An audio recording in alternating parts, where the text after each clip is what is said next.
மட்டும் இல்ல படத்துல நடிக்கிற வேற சில கேரக்டர்ஸ்க்கு எல்லாம் கூட அவரோட ஒரு ஒர்க் ஷாப் நடந்துச்சு. இதெல்லாம் பண்ணோம். So அந்த ப்ராசஸ்க்குள்ள அவர் போயிட்டு வந்தாரு. அதுக்கப்புறம் அதுல நானும் இருப்பேன். சில சீன்ஸை பண்ணி பார்ப்போம் அங்கேயே. ஒரு சீன்ஸாவே இருக்காது அது படத்துல இருக்கிற சீனாவே இருக்காது. வேற ஏதோ ஒன்று இருக்கும்.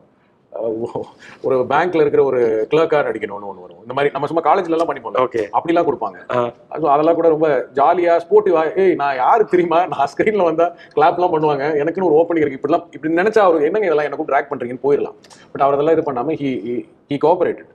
அது எல்லாத்தையுமே பண்ணாரு. ஒரு புதுசா ஆடிஷன் பண்ணவர் ஒருத்தர் மாதிரி பண்ணி அதெல்லாம் பண்ணாரு. Super super super. Sai Pallavi அவர்கள் இந்து அவங்களோட எப்படி மீட் பண்ணிப்பாங்க நீங்க சொன்னீங்க.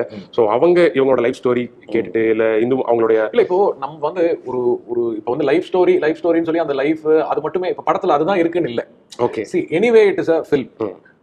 இது வந்து ஃபிக்ஷனலைஸ் பண்ணியே ஆகணும். But at the same time fictionalise பண்ணாலும் அது எல்லாமே ஃபேக்டை பேஸ் பண்ணி இருக்கும். ஓகே அது வந்து நம்ம அதுக்கு மேல எக்ஸாஜரேட் பண்ணி இல்லாத ஒன்றை பூடகமா